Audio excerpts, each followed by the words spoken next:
ফাআওহাইনা ইলা মূসা আনিদরিব বিআসাকাল বাহর ফানফালাকা ফাকানা কুল্লু ফিরকিন কাত-তাউদিল আযীম।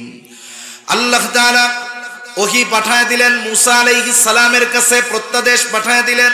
মূসা আলাইহিস সালামের সাথে যেই লাঠিটা ছিল, এটা ছিল ওনার অন্যতম মুআজিজা। আল্লাহ তাআলা আদেশ করলেন লাঠি দিয়া সাগরের উপরে আঘাত করেন। সাগরে আঘাত করলে লাঠি দিয়া কি হবে? একটা ঢেউও হবে না।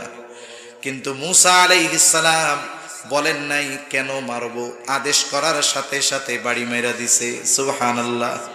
এজন্য প্রকৃত ইমানদারের কাজ হলো আল্লাহর পক্ষ থেকে যখন কোনো সুনির্দিষ্ট আদেশ আসে, আল্লাহ তাআলার পক্ষ থেকে যখন কোনো আদেশ নিষেধ আসে, এই আদেশ নিষেধ মান্য করার ক্ষেত্রে কোনো যুক্তির পেছনে না পড়ে যাওয়া। আমরা তো আল্লাহ তাআলার আদেশ মান্য করার ক্ষেত্রেও যুক্তি তালাশ করি যে এটা করলে কি হবে।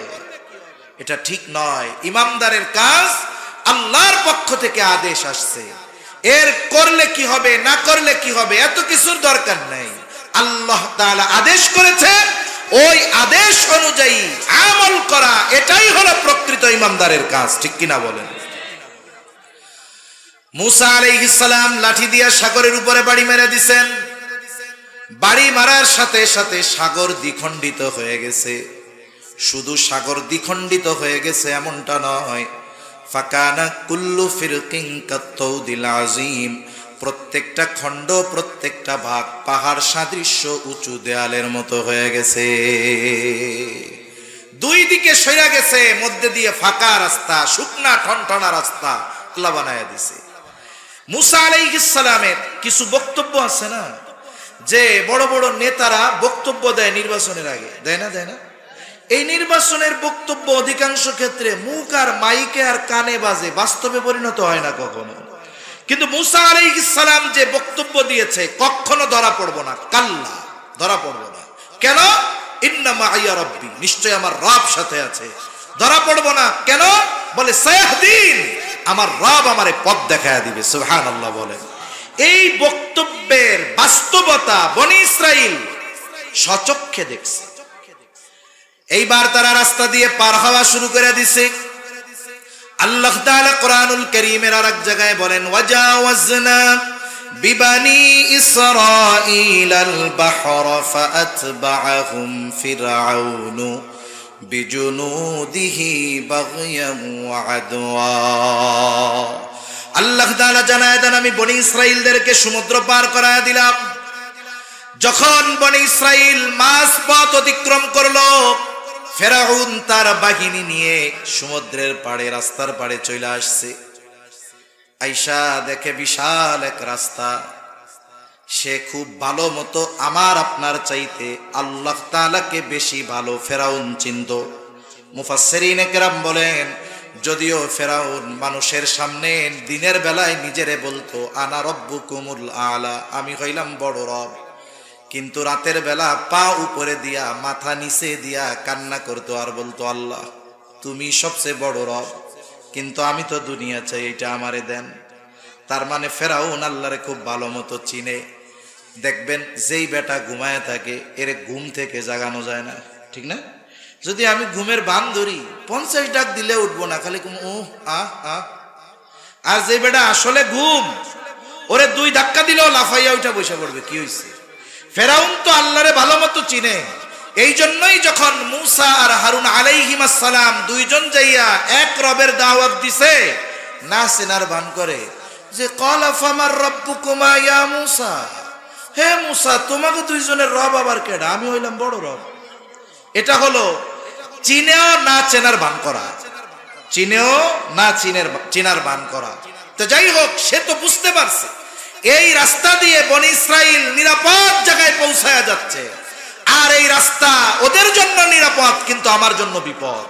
কিন্তু মানুষ কিছু কিছু সময় কিছু কিছু সিদ্ধান্ত সীমা লঙ্ঘনতার কারণে, অহংকারের কারণে, শত্রুতার নেশায়, প্রতিশোধের নেশায় এমন কিছু সিদ্ধান্ত মানুষ নিয়ে বসে যেই সিদ্ধান্তগুলো তার চূড়ান্ত ধ্বংসের কারণ হয়ে যায়।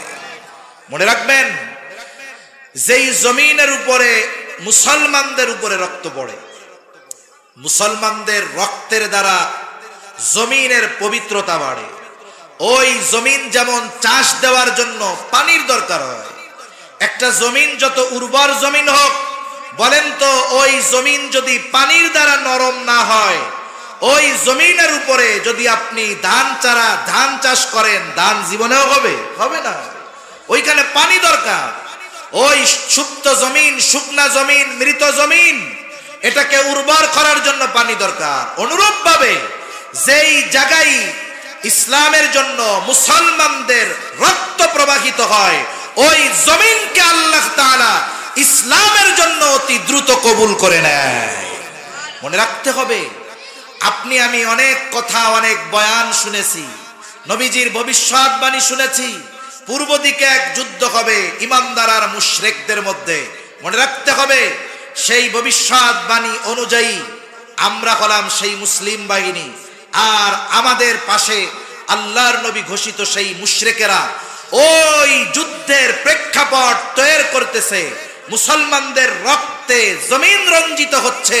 মনে রাখতে হবে, ওই বাহিনী বা ওই কাফেলার শামিল যদি আমরা না হতে পারি, তাহলে আমাদের দুনিয়া আখিরাত সব বরবাদ হয়ে যাবে। ঠিক কিনা বলেন?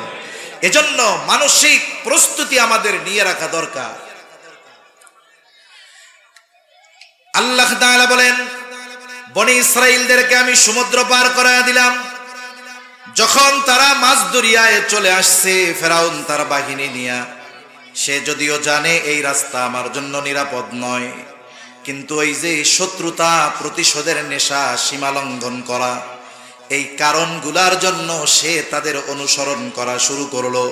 আল্লাহ তাআলা বলেন, ফাআতবাআহুম ফিরআউনু বিজুনুদিহি বাগয়াও ওয়া আদওয়া। ফেরাউন তার সৈন্য সামন্ত সহ বনি ইসরাইলদের অনুসরণ করা শুরু করলো। কেন? বাগয়াও ওয়া আদওয়া, সীমা লঙ্ঘন করে, শত্রুতা বশত বনি ইসরাইলদের সমূলে নির্মূল করার লক্ষ্যে, হত্যা করার নেশায়, রক্তপাতের নেশায় এবার সে তাদের পিছনে অনুসরণ করা শুরু করলো। বনি ইসরাইলেরা সমুদ্রের অপর পাড়ে উঠে গেছে। এখন যাদের জন্য আল্লাহ রাস্তা বানিয়েছেন, ওই রাস্তা ব্যবহার শেষ, প্রয়োজন শেষ। বলেন তো, এখন আর ওই রাস্তার দরকার আছে নাকি? আপনাদের রাস্তা দিয়ে আসার সময় কয়েকটা নতুন ব্রিজ পাইছি। ব্রিজের পাশ দিয়া, ব্রিজ কমপ্লিট হওয়ার আগে একটা পার্শ্ব রাস্তা ছিল। বলেন তো, এখন যদি কেউ গিয়া গভর্নমেন্টের কাছে বলে, আমরা 6 মাস, 9 মাস, 1 বছর ওই রাস্তা দিয়া চলছি, এখন ব্রিজ হয়ে গেছে, ওই রাস্তাটার আর কোনো দাম নাই, তাই না? 10 লাখ টাকা দেন, রাস্তাটা পাকা করমু, দিবে নাকি? আর উল্টা করবে যে মাটি বালিগুলো আছে কাইটটা লয়ে যান, ওইটার জন্য খালের পানি ঠিক মতো যাইতেছে না। ঠিক কিনা বলেন? তার মানে রাস্তা যাদের জন্য বানানো হয়েছে, ব্যবহার শেষ, প্রয়োজন শেষ। এখন আর এই রাস্তার প্রয়োজন নাই। আল্লাহ তাআলা পানিকে নির্দেশ দিলেন, পানি তুমি আগের অবস্থায় ফিরে যাও। আল্লাহ তাআলা হলেন এমন এক মহান সত্তা। আল্লাহ তাআলা যখন কোনো কিছু ইরাদা করেন, ইচ্ছা করেন, শুধু বলেন হও, সেটা তৎক্ষণাৎ হয়ে যায়। আল্লাহ তাআলা বলেন, ইন্নামা আমরুহু ইযা আরাদা শাইআন আন ইয়াকুলা লাহু কুন ফায়াকুন। আল্লাহ তাআলা যখন কিছু ইচ্ছা করেন, শুধু বলেন হও, তৎক্ষণাৎ সেটা হয়ে যায়। এইবার দুই দিকের পাহাড় সাদৃশ্য পানির এই উঁচু দেয়াল একসাথে ফেরাউন আর তার বাহিনীর উপরে একসাথে আছড়া পড়ছে। স্বাভাবিক ঢেউয়ের তোড়ে মানুষ অনেক সময় গহীন সমুদ্রে চলে যায়, মারা যায়। পানি যদি একসাথে পড়ে, বাঁচার আর উপায় নাই, একটাও নিচের থেকে আসতে পারে না। কিন্তু আল্লাহ তাআলা ফেরেশতা পাঠায় দিছে যে ফেরাউন রে তো এইভাবে মারা যাবে না, এক টানে সমুদ্রের তলদেশ থেকে ওরে উপরে উঠায় নিয়ে আসছে। আমাদের অঞ্চলগুলাতে মাঝে মধ্যে মুরগিরে জীবাণীতে ধরে না, মুরগি কি হয়, এটা নড়ে না, চড়ে না। এরপরে দেখছি যে আমার দাদি, মা, ওনারা কোনো মতে পুকুরের মধ্যে অথবা বালতির মধ্যে পানি দিয়া 2-4টা চুবনি মারে, 8-10টা চুবনি যেই দিয়া ছাইড়া দেয়, এবার ঝাড়া একটা দিয়া কয় যে আমি এখন ফিট আছি, আর কোনো অসুবিধা নেই, আর সুবনি টুবনি মাইরো না। তার মানে সুবনির ঠেলায় তার ওই ওম নাকি অলসতা কাইটা হুশ ফিরে আসে। এইবার যখন সুবনি শুরু হইছে, হুশ ফিরে আসছে যে আমার খোদাইগিরি তো শেষ। এইবার সেই ঈমান আনার ঘোষণা দিচ্ছে। আল্লাহ তাআলা বলেন, হাত্তা ইযা আদরাকাহুল গরাক ক্বালা আমানতু আন্নাহু লা ইলাহা ইল্লাল্লাযী আমানাত বিহি বানু ইসরাঈল ওয়া আনা মিনাল মুসলিমিন। ফেরাউন এবার বলতেছে, আমি ঈমান আনলাম, আল্লাহ ছাড়া কোনো ইলাহ নাই, আমার এই রবগিরির দরকার নাই, এটা ছেড়ে দিলাম, আমি স্বীকার করলাম যে আল্লাহ ছাড়া কোনো ইলাহ নাই। বনি ইসরাইল যার উপরে ঈমান আনছে, আমিও তার উপরে ঈমান আনলাম। আরে আমি মুসলমানদেরই তো একজন, ওয়া আনা মিনাল মুসলিমিন, আমি তো মুসলমানদেরই একজন। বলেন তো, একটা মানুষের ঈমান আনার জন্য এর চাইতে সুস্পষ্ট ঘোষণা আর দেওয়ার কোনো দরকার আছে? নাই। কিন্তু এরপরেও আল্লাহ তাআলা তার ঈমান কবুল করেন নাই। কেন? কারণ মুফাসসিরিনে কেরাম বলেন, ঈমান সব সময় কবুল হয় না। ঈমান কবুলের কয়েকটা সময় আছে, ওই সময় পর্যন্ত ঈমান কবুল হবে। যেমন কিয়ামতের আগে একদিন পশ্চিম দিক দিয়া সূর্য উঠবে, বলে ওই সূর্য ওঠার আগের রাতটা হবে অনেক দীর্ঘ রাত। পশু পাখি আওয়াজ শুরু করবে, গোয়াল ঘরের পশুগুলো আওয়াজ শুরু করবে, বাচ্চারা কান্না করতে থাকবে, সূর্য উঠে না কেন, দিন হয় না কেন। কিছু সময় পর আলোকিত হবে, তবে পূর্ব দিকে নয়, পশ্চিম দিক দিয়া সূর্য উঠবে। কিছু দূর উঠবার পর আবার ডুবে যাবে। এর পরের দিন থেকে আবার প্রতিনিয়ত পূর্ব দিক দিয়ে সূর্য উঠতে থাকবে। ওই পশ্চিম দিক দিয়ে সূর্য ওঠার আগ পর্যন্ত মানুষের তাওবা ঈমান কবুল হবে, এটা হলো আম সময়। এরপরে আর কারো তাওবা আল্লাহ তাআলা কবুল করবে না। আর এটা ঘটবে কিয়ামতের একেবারে সন্নিকটে, কাছাকাছি সময়। আর একটা হলো মানুষের মৃত্যু যন্ত্রণা শুরু হওয়ার আগ পর্যন্ত তাওবা ঈমান কবুল হয়।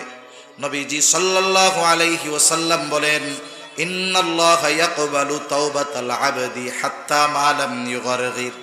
মৃত্যু যন্ত্রণা শুরু হওয়ার আগ পর্যন্ত আল্লাহ তাআলা তার বান্দার তাওবা ঈমান কবুল করে। আর একটা হলো গজব আসার আগে যদি ঈমান আনে তাইলে ঈমান কবুল করা হয়, তবে গজব আসার পরে যদি ঈমান আনে তাইলে কবুল করা হবে।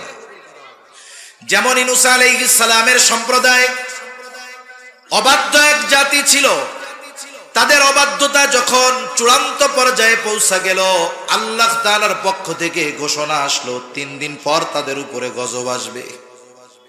একদিন 2 দিন পার হয়ে গেছে, গজবের খবর দেওয়ার পরে এদের অবাধ্যতার মাত্রা আরো বাড়ছে। ইউনূস আলাইহিস সালাম দেখলেন এদের মধ্যে পরিবর্তনের কোনো আভাস নাই, বরং অবাধ্যতার মাত্রা আরো বাড়ছে। আল্লাহর গজব নিয়ে এরা ঠাট্টা মশকরা শুরু করে দিয়েছে। ইউনূস আলাইহিস সালাম চিন্তা করলেন, স্বাভাবিক, যখন আল্লাহ তাআলা কোন সম্প্রদায়ের উপরে গজব দিছে, আল্লাহ গজব দেওয়ার আগে ওই এলাকায় যাকে আল্লাহ নবী হিসাবে প্রেরণ করেছেন তাকে আগে নিরাপদ জায়গায় নিয়েছেন, এরপরে গজব দিছে। অতীতের এই বিষয়টাকে সামনে রেখে আল্লাহ তাআলার পক্ষ থেকে নির্দেশ আসার আগেই ইউনূস আলাইহিস সালাম এলাকা ছেড়ে চলে গেলেন। যেই দিন গজব হবে ওই দিন সকালবেলা সকলে দলে দলে ইউনূস আলাইহিস সালামের বাড়িতে আসছে। কোথায় ইউনূস আলাইহিস সালাম? আজকে নাকি গজব আসবে, মজা করার জন্য আসছে। বাড়িতে আইসা দেখে বাড়িতে কোনো লোক নাই, একেবারে খালি। তারা চিন্তা করলো আশেপাশে কোথাও গেছে কিনা।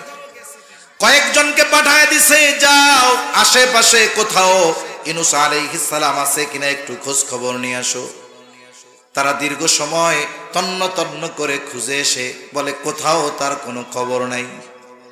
ওরা চিন্তা করে, আহারে, যুগের পর যুগ আমরা ইউনূস আলাইহিস সালামের সাথে এমন আচরণ করেছি, তিনি কখনো আমাদেরকে ছেড়ে চলে যান নাই, কিন্তু আজকে গজব আসার কথা, আর আজ তিনি বাড়িতে নাই, আমাদের ছেড়ে চলে গিয়েছেন, তাহলে গজব মনে হয় সত্যই আসবে। উনিও আমাদের উপরে রাগান্বিত হয়েছেন, আল্লাহর গজবও আমাদের উপরে আসবে। তাদের মধ্যে ভয় কাজ করা শুরু করে দিল। তারা আল্লাহ তাআলার কাছে ক্ষমা চাইলো, মাফ চাইলো, ঈমান আনলো। যেই গজব তাদের উপরে আসার কথা ছিল, ঈমান আনার কারণে আল্লাহ তাআলা সেই আসন্ন আযাব গজব তাদের উপর থেকে উঠায় নিয়ে গেলেন। ইউনূস আলাইহিস সালামের সম্প্রদায় ঈমান আনছে, আল্লাহ কবুল করেছেন। কেন?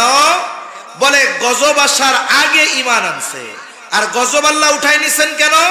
বলে গজব তো আসবে বেঈমানের উপরে, কাফেরের উপরে, এরা তো ঈমান আনছে, এই জন্য আল্লাহ এদের উপর থেকে আযাব উঠায় নিয়ে গেছে।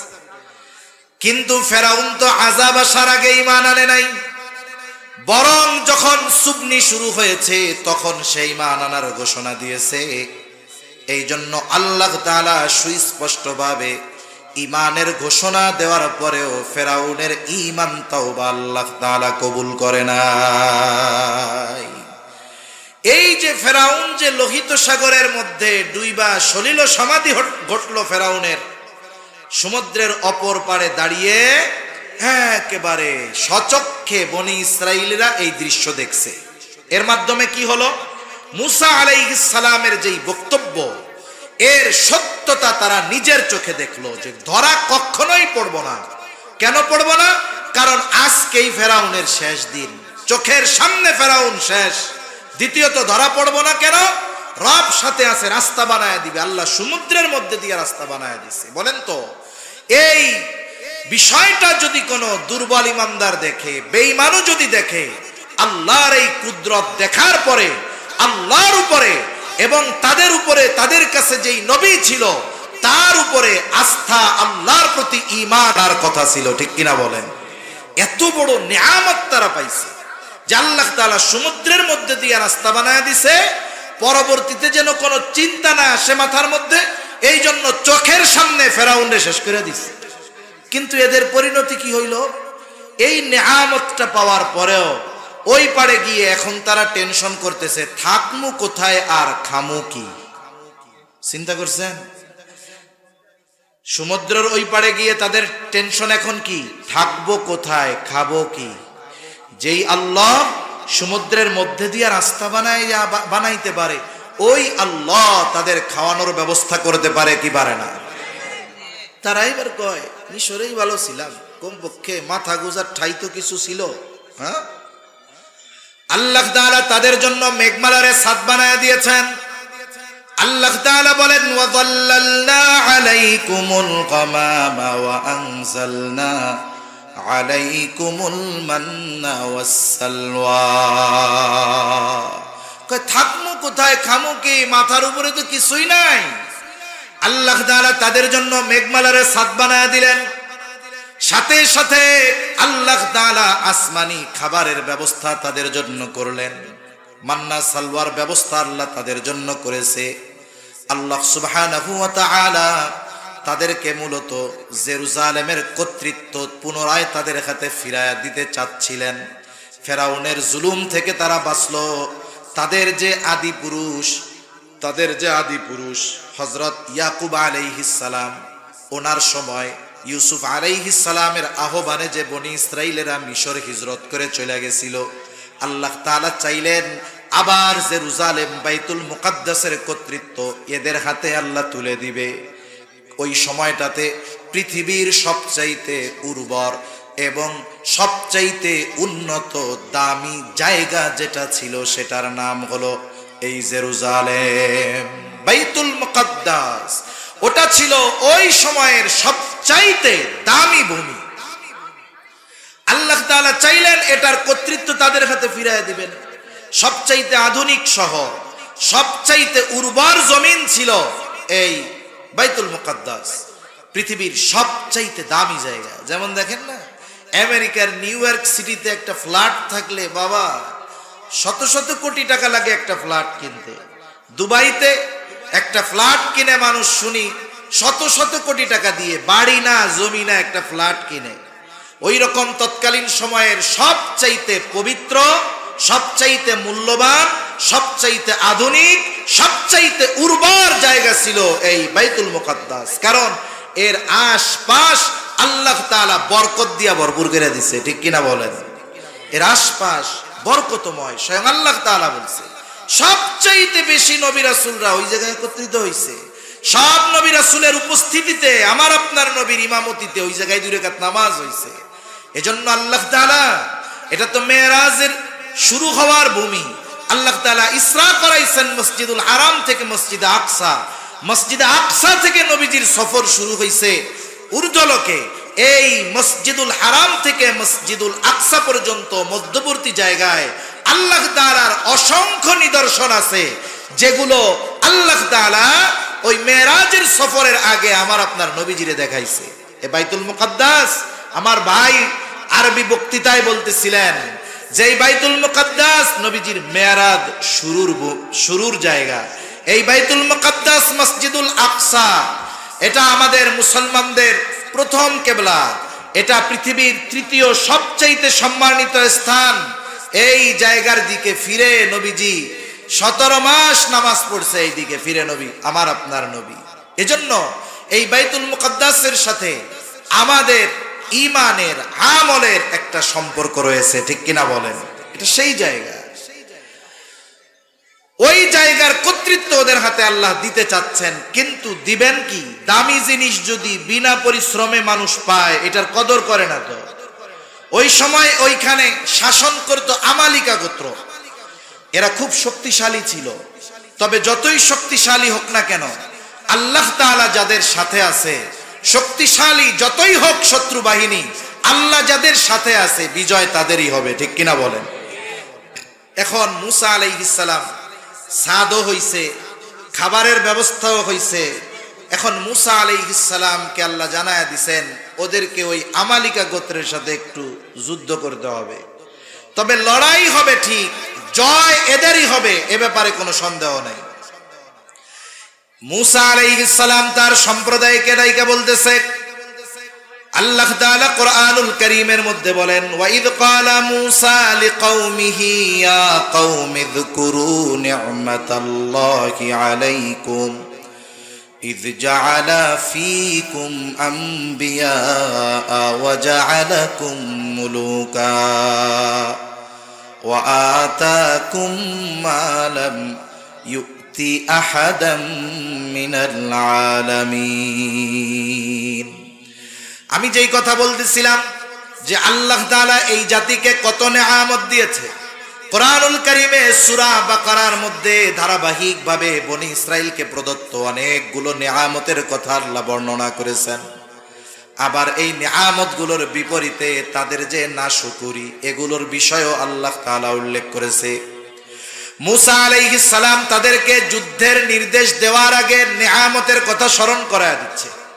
কারণ অনেক সময় আছে, আপনি যদি আমাকে কঠিন কোনো বিষয়ের আদেশ দিতে চান, আর অতীতে যদি আমার প্রতি আপনার কোনো অনুগ্রহ থাকে, আদেশ দেওয়ার আগে যদি ওই অনুগ্রহের কথা আমার একটু স্মরণ করায়া দেন, তাহলে স্বাভাবিকভাবে আমার বিবেক বলবে, আহারে, যেই ব্যক্তি অতীতে আমার জন্য এত কল্যাণকর কিছু করেছে, আজকে তার আদেশটা কষ্ট হলেও আমার মান্য করা দরকার, ঠিক কিনা বলেন? এই জন্য জিহাদের আদেশ দেওয়ার আগে মুসা আলাইহিস সালাম আল্লাহ প্রদত্ত বনি ইসরাইলীদেরকে দেওয়া কিছু নিয়ামতের কথা উল্লেখ করতেছে। মুসা আলাইহিস সালাম তার সম্প্রদায়কে বলতেছে, আল্লাহ তাআলা বলেন, ওয়া ইয ক্বালা মূসা লিকাওমিহি ইয়া কওমি যকুরু নি'মাতাল্লাহি আলাইকুম ইয জাআলা ফীকুম আমবিয়া ওয়া জাআলাকুম মুলুকা। মুসা আলাইহিস সালাম বলেন, ওয়াযকুরু নি'মাতাল্লাহি আলাইকুম, তো আমার সম্প্রদায় তোমরা ওই সমস্ত নেয়ামতের কথা স্মরণ করো যেগুলো আল্লাহ তোমাদের দিয়েছে। কি নেয়ামত দিয়েছে? স্বাভাবিকভাবে নেয়ামতটা যদি এক হিসাবে ধরি তাহলে 2 ধরনের হয়। একটা হলো ইহলৌকিক, আর একটা হলো পরলৌকিক। একটা হলো দুনিয়াবি, আর একটা হলো পরকালীন সম্পৃক্ত। পরকালীন সম্পৃক্ত অথবা জাগতিক সম্পৃক্ত সবচাইতে বড় নেয়ামত হলো নবুয়াত। নবুয়তের মতো মর্যাদাপূর্ণ সম্মানজনক নিয়ামত আর কিছু হইতে পারে না। এজন্য এক নম্বরে তিনি বলতেছেন, ইদ জাআলা ফীকুম আম্বিয়া,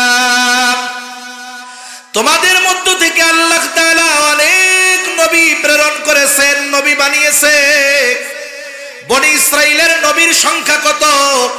মুহাম্মাদুর রাসূলুল্লাহ সাল্লাল্লাহু আলাইহি ওয়াসাল্লাম বলেন, বনি ইসরাইল কখনো নবী শূন্য হয় নাই। ঈসা আলাইহিস সালাম পর্যন্ত তারা কখনো নবী শূন্য হয় নাই। একজন মারা গেছে তো আল্লাহ তাআলা আর একজনকে নবুয়াত দিয়া ওই শূন্য স্থান আল্লাহ পূরণ করে দিয়েছে। এরা হলো এমন এক বংশ, যেই বংশ কখনো নবী শূন্য হয় নাই ঈসা আলাইহিস সালাম পর্যন্ত। এর চাইতে বড় মর্যাদার কি হইতে পারে? একদিন এক খবরে দেখলাম, এক গ্রামের ব্যাপারে খুব আকারে একটা খবর প্রচার হইতেছে। খবর কি বলে, এক গ্রামে এই বছর 8 জন বিসিএস ক্যাডার হইছে। কয়জন? 8 জন বিসিএস ক্যাডার। কোন বংশে যদি 2-4 জন বিসিএস ক্যাডার থাকে, ওই বংশের মানুষ গ্রামের অন্যান্য বংশের উপরে বুক ফুলায় কথা কয়, চেনো আমরা কেডা? কেডা কয়, আমাগো বংশে 5টা বিসিএস ক্যাডার আছে।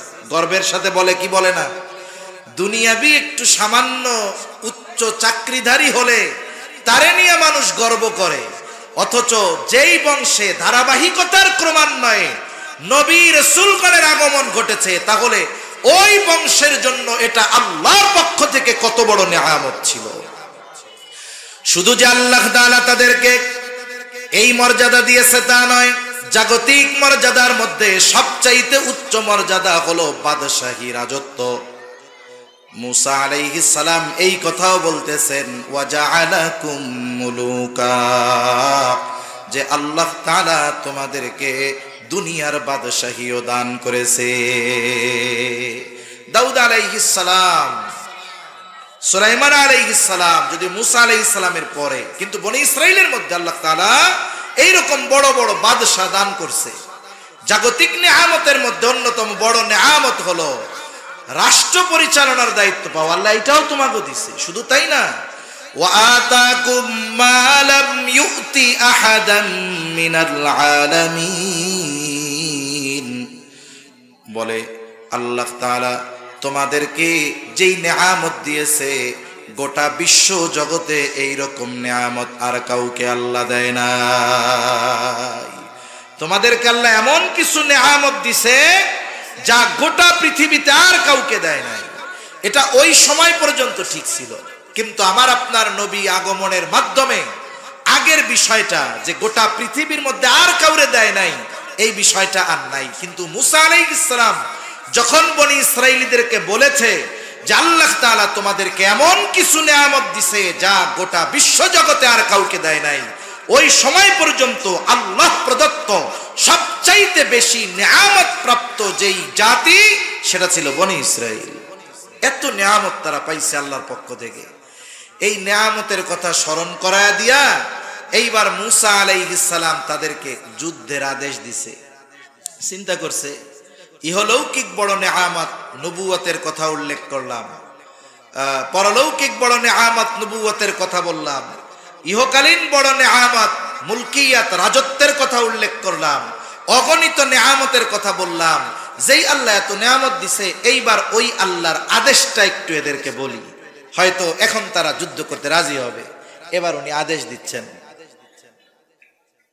ইয়া কওমি ইদখুলুল আরদাল মুকদ্দাসাতাল্লাতী কাতাবাল্লাহু লাকুম ওয়ালা তারতাদ্দু আলা আদবারিকুম ফাতানকালিবু খাসিরিন। মুসা আলাইহিস সালাম আল্লাহ প্রদত্ত নিয়ামত সমূহের কথাগুলো উল্লেখ করার পর এইবার তাদেরকে নির্দেশ দিলেন, হে আমার সম্প্রদায়, তোমরা ওই পবিত্র ভূমির মধ্যে প্রবেশ করো। আল্লাতী কাতাবাল্লাহু লাকুম, যেই জমিনের মালিকানা আল্লাহ তোমাদের জন্য নির্ধারিত করে রাখছে। এর দ্বারা আল্লাহ তাআলা বনি ইসরাইলদেরকে যুদ্ধ করার আগে যুদ্ধ বিজয়ের ঘোষণা দিয়ে দিয়েছে। তোমরা যে যুদ্ধ করতে যাবা, তোমরা পরাজিত হবা না, জয়ী তোমরাই হবা। এই সিদ্ধান্ত আল্লাহ নিয়ে নিয়েছে, এখন তোমাদের কাজ হইল শুধু যুদ্ধের ময়দানের দিকে ছুটে যাওয়া। কিন্তু এই অবাধ্য জাতির জবাব ছিল কি? একটা তাকবীর দেই আমরা, নারায়ে তাকবীর, নারায়ে তাকবীর। আল্লামা হাসান জামিল সাহেবের আগমন। কথা আমার শেষ। এদের যুদ্ধে তো যাই নাই, বরং উল্টা ওরা কি বলছে যে আপনি আপনার রব গিয়ে জিহাদ করেন, আমরা বৈশা থাকলাম। এরা হলো সেই অবাধ্য জাতি, নাশকর গোজার জাতি। এই জাতির বিরুদ্ধে আমাদের ঘৃণা, বিদ্বেষ এবং যদি কখনো লড়াইয়ের প্রেক্ষাপট তৈরি হয়, লড়াই করতে হবে ইনশাআল্লাহ।